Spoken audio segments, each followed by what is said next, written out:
Hi, everyone. I'm glad to be presenting before you all yet again, and I hope that you will find at least some of my presentation interesting and um, pertinent to our current state of the world.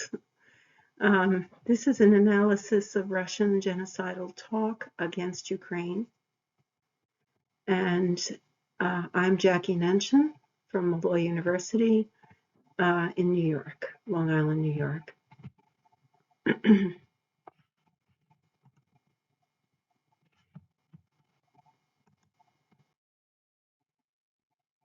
So the purpose of this study is to look at identify the stages of genocide as they appear in the Russian Federation's propaganda in Russian and English, and to explore the ways that the systems of language are used in effective propaganda that promotes genocide.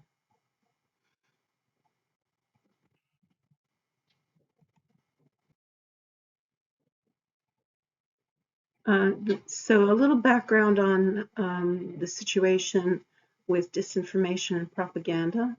Russia's disinformation and propaganda ecosystem is the collection of official, proxy, and unattributed communication channels and platforms that Russia uses to create and amplify false narratives around the world. This is from a report produced by the U.S. Department of State, which has researched it very thoroughly, and they found 5 pillars of this ecosystem that Russia has created. The first is official government communications. Second, state-funded global messaging, which is, for example, their state TV. Cultivation of proxy sources, so they look for sympathetic media in other countries and places outside of Russia. So, for example, right now we see some conservative American media picking up some Russian propaganda. I believe Mitt Romney did a comparison of a presentation by Tucker Carlson online, and word for word, it was translated from Russian propaganda. So Mitt Romney and his group of politicians put this on social media to show that some of our media is being strongly influenced, wittingly or unwittingly, by Russian propaganda. So that would be an example of a proxy source.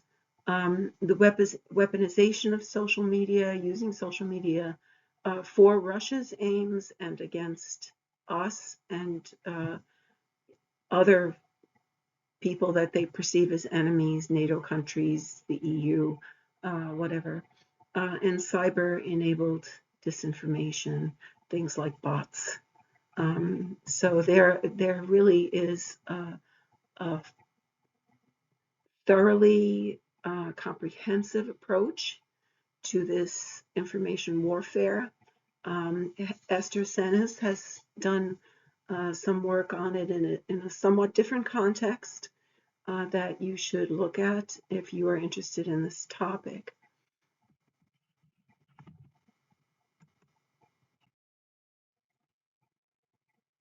So Timothy Snyder, in a recent YouTube video, Timothy Snyder is a professor at Yale, in case you don't know. He has, by the way, done, I believe, an 11-part series, maybe more, of on the history of Ukraine, which is on YouTube and free, and I highly recommend that. But recently, in this short video interview that he had, which was posted on YouTube, he said Russian genocidal language is a daily event. Now, right now, the United Nations seems to be having some difficulty with deciding whether to officially accuse Russia of genocide. There are other issues involved, including intent.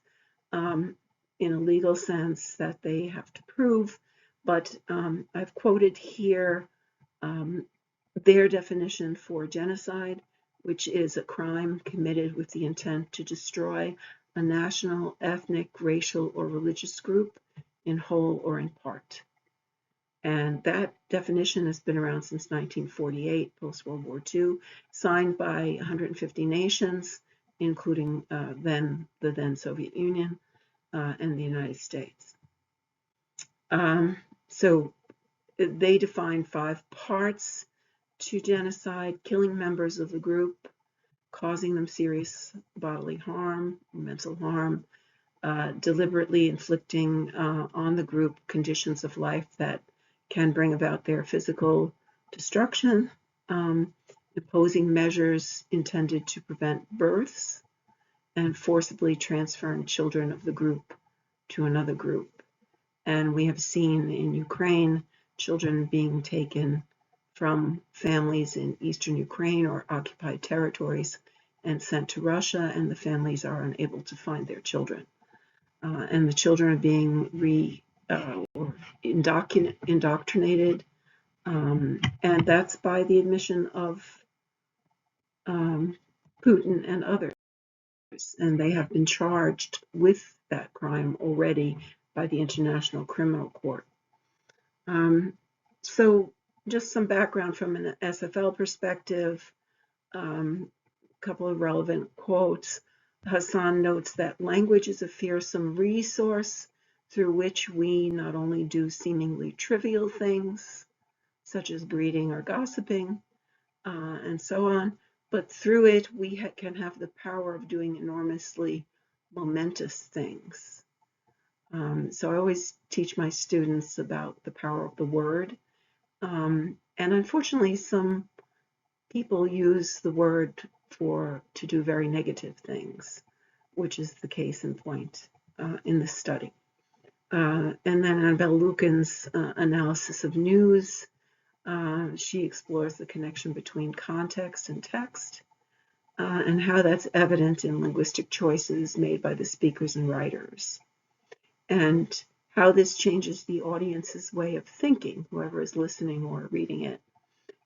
So texts reveal ideology and convey meaning that impacts others' thinking. So these are very important points, especially when we start talking about propaganda.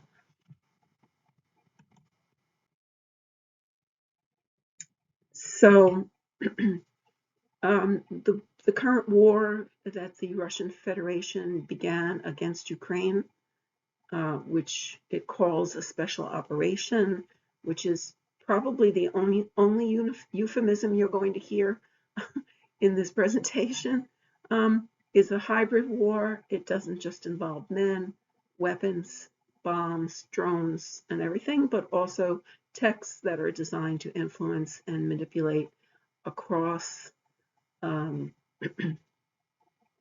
media platforms and languages that aid Russia's campaign against Ukrainians, the campaign of genocide.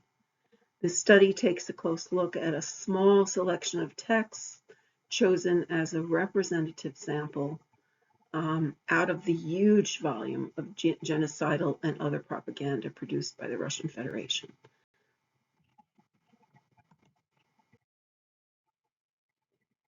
So I just had 2 guiding research questions. What stages of genocide does the language reveal in the text? The language of the text reveal? And what systems of language are used in promoting genocide from an SFL perspective? So we'll look at the transitivity, the experiential analysis, interpersonal elements, what interpersonal elements play a role in delivering the message, and what role does thematic structure play? The last question being the most problematic of all of them because of the nature of Russian. So I used some thematic coding for the stages of genocide present in the propaganda, which I'll show you on a slide from now, and an SFL analysis on the clause level.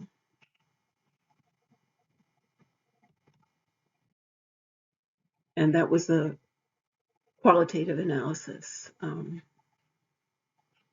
Okay, so the data set ranges from 7/12/2021, which was the essay written by Putin. I only took a small excerpt from it. It's, I don't know, 5,000 words or something. I don't, whatever, way too long and totally wrong information. To June 2023. It includes official statements, government statements, a session from the State Duma, state television interviews, and social media. Just one sample from that. All of these texts are in Russian, except for Putin's essay. I used the official translation, and the excerpt from a speech by Vasily Nebenzia, the permanent UN representative. There's an official translation in English. Originally, I thought to use the translations that came with the YouTube videos. When I looked at them carefully, I discovered that whoever monitors them on the Russian side has tampered with those transcripts. So I gave up on that idea and used only the Russian language text from those videos. So there are three written texts, as I just said: Putin's essay, Nebenzia's speech, and the Telegram social media post, which is a very brief post that you'll see. And the post is based on a video that was used by the Russians to prove or try to prove how bad the Ukrainians were towards their own people, when in fact the whole thing is a manipulated video and disinformation. We won't be looking at the video. So altogether I used 61 ranked clauses. 59 of them were independent, 2 dependent, 2 non-finite clauses in addition to those. 11 rank shifted clauses, 10 on the first level, 1 on the second.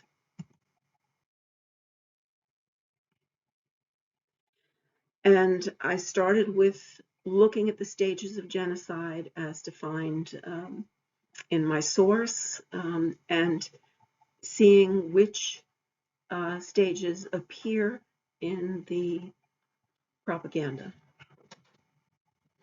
And you can read, I've given a kind of everyday definition of each of them. Classification, which is us versus them, something you'll clearly recognize. Symbolization, when we give names or symbols to classify the group in some way. Discrimination, when we strip the group of certain rights, and we may be doing that verbally or talk about stripping them. Dehumanization, which you'll see quite a bit of when we treat one group as less than human, comparing the group to animals or non-human things. Organization, how we organize these biases.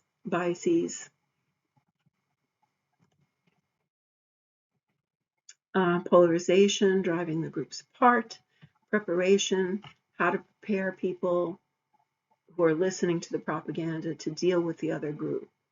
The use of euphemisms in many cases to cover this up, to make it more palatable. And the last three really are not so much the function of propaganda, because they're actual physical acts. But I included them in here. And this is from the Genocide Education Project.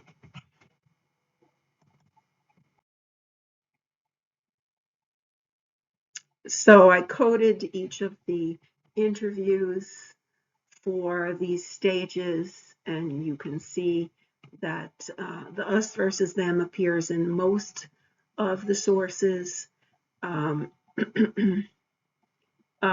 Calling for the destruction of the group, negating their existence, that's quite common in Russian propaganda. Denying them their right to speak the language, calling them the enemy, denying them the right to exist, or at least verbally denying them that, right?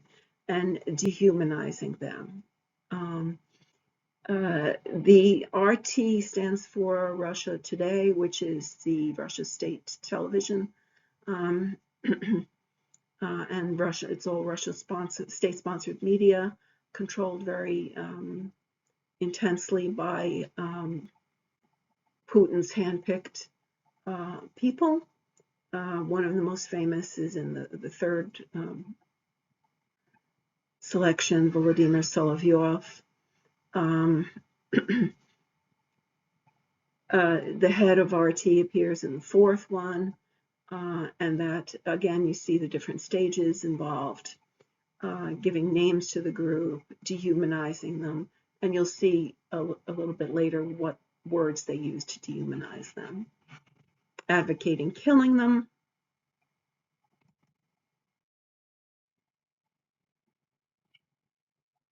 Then we had the last five, including Putin's essay and Nebenzya's speech, calling for an end to the existence of Ukraine, calling for an end to the country, not only the country, but their constitution, dehumanizing them, denying the existence of Ukraine. Again, that's a popular theme that started with Putin in his essay, if not earlier. And the speech that took place in the UN, calling them Nazis, promoting and justifying the invasion, and of course blaming them, for which he was laughed at literally by the General Assembly. So just, I couldn't put all the text here in the presentation. At the end of the presentation, there's a list of the text and how to find it online. But you can see some examples. This country should not be, and we will do everything so that it will not be. We will burn your constitution. That's by the director of RT. Then a Ukrainian is someone who has returned from spiritual transvestitism, whatever that is, to a normal condition. And that was said in an interview by Vladimir Tatarsky, the pro-Kremlin blogger who was killed in the cafe explosion in St. Petersburg a year or so ago. He said that, and a few months later he was dead. And then the final quote here. The root for the current crisis lies in the actions of Ukraine itself, so blaming the victim.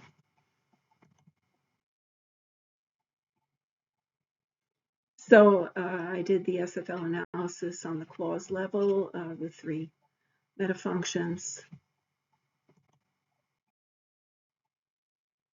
And just a word about Russian and SFL. This is the first time I've worked with Russian in an SFL analysis. I can tell you that the differences between analyzing English and analyzing Russian are significant and very problematic in some cases. There's a lot of ellipsis of the verb to be in the present tense. So in the analysis, I had to insert it in order to be able to analyze it. The ellipsis of subject, the ellipsis of subject and verb, because in Russian you can use a predicative adjective, a predicative adverb to take the place of a predicative adjective, which would be in English. So that's complicated for an SFL analysis. There's a very small group of modals in Russian. They're not used as much, and they're not used exactly in the same way as they are in English. Word order, one of the biggest problems for determining theme. Word order is subject, verb, object dominant, but other word orders are possible. Some people call it a no word order language. I don't believe that to be correct at all, but certainly a more fluent word order than English because of the highly inflected nature of Russian. Verbal aspect, perfective, imperfective, and as I mentioned, perhaps a different way of looking at theme and rime. So getting to the experiential analysis, you can see here that relational process was the dominant process, followed by material process and the others. The existential is from the English text and Benz's text because there is no construction. There are in Russian. It's usually expressed through relational process, which was very dominant in the whole text, or the whole 10 texts. And you can see that relational attributive was dominant because, of course, you're going to, in genocidal propaganda, you're going to attribute characteristics to your enemy. In this case, this is some of the attributes which you can see in the diagram. Ukrainians were called monkeys, the undead, Southern Russians, and Russian spiritual transvestites who needed to change back from their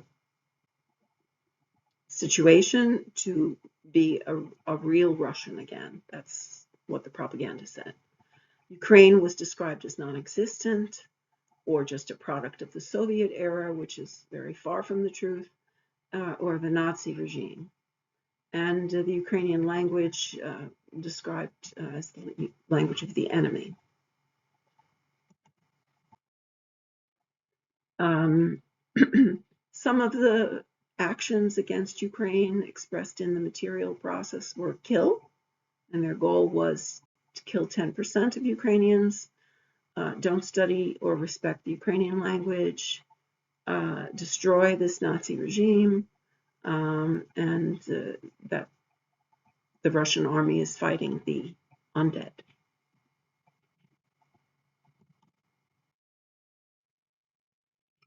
It sounds, I know some of the terms sound totally insane, and when I listened to some of these reports, I found it hard to believe that anybody could actually broadcast this stuff.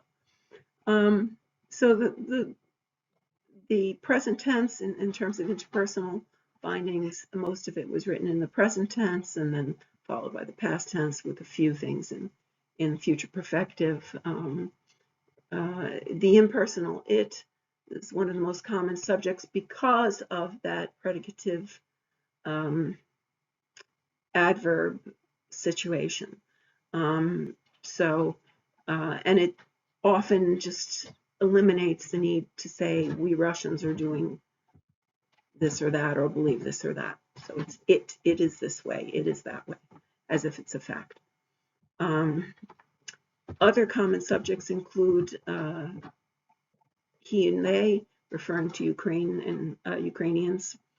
Ukrainian and Ukrainians in singular and plural. The declarative mood was prevalent. Only 7 clauses had a modal verb, and they expressed either inclination or obligation. And obligation in Russian is not as, the word for obligation in Russian is not as strong as it is in English. So it would be something like should as opposed to must. And only 3 modal adjuncts throughout the whole of 61 clauses.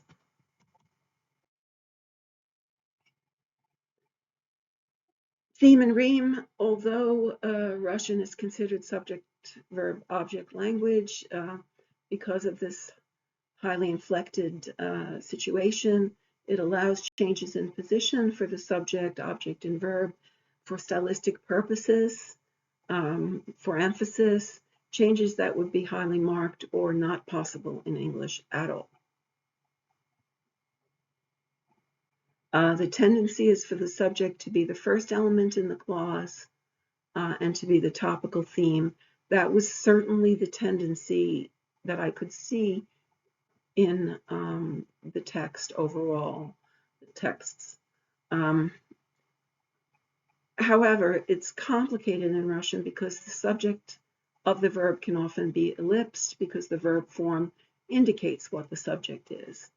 For this study, I have designated the first element as topical theme, if it's a topical theme, and they were primarily nominal groups or subjects, except in the case of passive voice. But further study is warranted on some of the clauses, and I'm still looking to do more research in this area because it's fairly complicated to try to figure out if the stress has shifted from the topic or the topical theme in the first position to something else. So I'm still looking at some of those clauses and hope to have a more definitive definitive idea later on. So the study of the 10 texts revealed little reticence by the speakers or writers to employ euphemism. Most comments on Ukraine and Ukrainians are direct and unmodulated, and lexical choices are bold and biased. The texts all express some of the stages of genocide. The experiential analysis exposed the genocidal processes, the use of relational clauses to highlight attributes, always negative attributes of the group, Ukrainians, and goals that are expressed openly in independent clauses. The mood analysis reveals declarative clauses, no rhetorical questions. The interviewer asks one or two questions and answers them himself, concrete type of questions, and very few instances of modulation. The subjects were either impersonal or referred to Ukrainians and its references, he, they. The topical themes of the excerpt center on Ukraine and Ukrainians. And where are we going with this? Again, I said I'd like to do more work on the themes, and further study should include more social media texts in Russian and English. Quantitative work is also warranted, so I'm going to maybe look at some tools and find more texts to analyze in a quantitative way. I hope that I've given you some picture of this rather frightening topic. These are some of my references. And the final page includes links to all of the sources. So I hope that the presentation will give you some insight into the genocidal actions and words of Russian propaganda. Thank you.